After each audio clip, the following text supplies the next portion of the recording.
عزیز طلبہ، السلام علیکم۔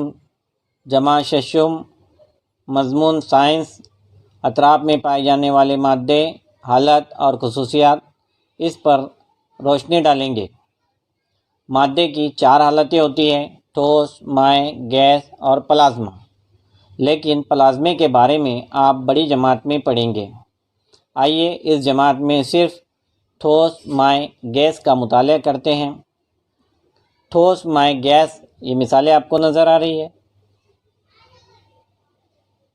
ویلارڈز گیئر نامی سائنسداں نے یہ پتہ لگایا کہ مادے کی حالت اس میں موجود ذرات کی ترتیب پر منحصر ہوتی ہے۔ جیسے اگر ذرات قریب ہو تو وہ مادے کی ٹھوس حالت ہوں گی، ٹھوس کی بنسبت تھوڑے دور دور ذرات ہو تو وہ مائع حالت ہوں گی، اور اگر بہت زیادہ دور دور ہو تو وہ اس کی گیسی حالت ہوتی ہے۔ آئیے ایک چھوٹی سی سرگرمی کرتے چلیں۔ ایک موم کا ٹکڑا لیجئے، بیکر میں رکھ کر اسے گرم کیجئے۔ کیا ہو رہا ہے؟ موم کا ٹکڑا مائع میں تبدیل ہو رہا ہے۔ یہ مائع میں تبدیل ہو چکا ہے۔ اب اگر یہ مائع کو ٹھنڈے پانی میں رکھ دیا جائے تو کیا ہوگا؟ یہ موم واپس اپنی پہلی حالت یعنی ٹھوس میں تبدیل ہو جائے گا۔ اسی طرح مائع کو گرم کیا جائے تو وہ گیس میں تبدیل ہوتا ہے۔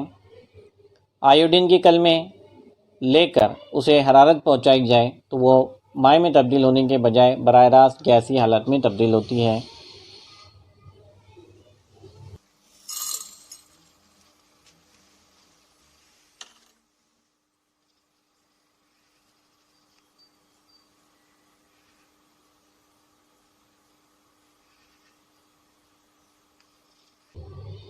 تپش اور حالت میں تبدیلی۔ اگر آپ برنر پر پانی گرم کرنے کے لیے رکھتے ہیں تو کیا وہ فوراً گرم ہو جاتا ہے؟ یقیناً نہیں۔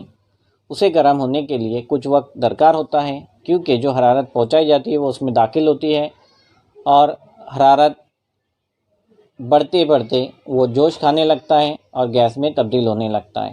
اسی طرح اگر آپ فریج میں پانی رکھتے ہیں تو کیا وہ فوراً برف بن جاتا ہے؟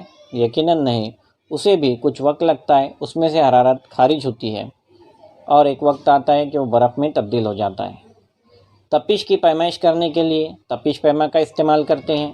آپ کو نظر آ رہا ہے کہ بہت سارے تپش پیما کی قسمیں ہیں، بہت سارے تپش پیما پائے جاتے ہیں۔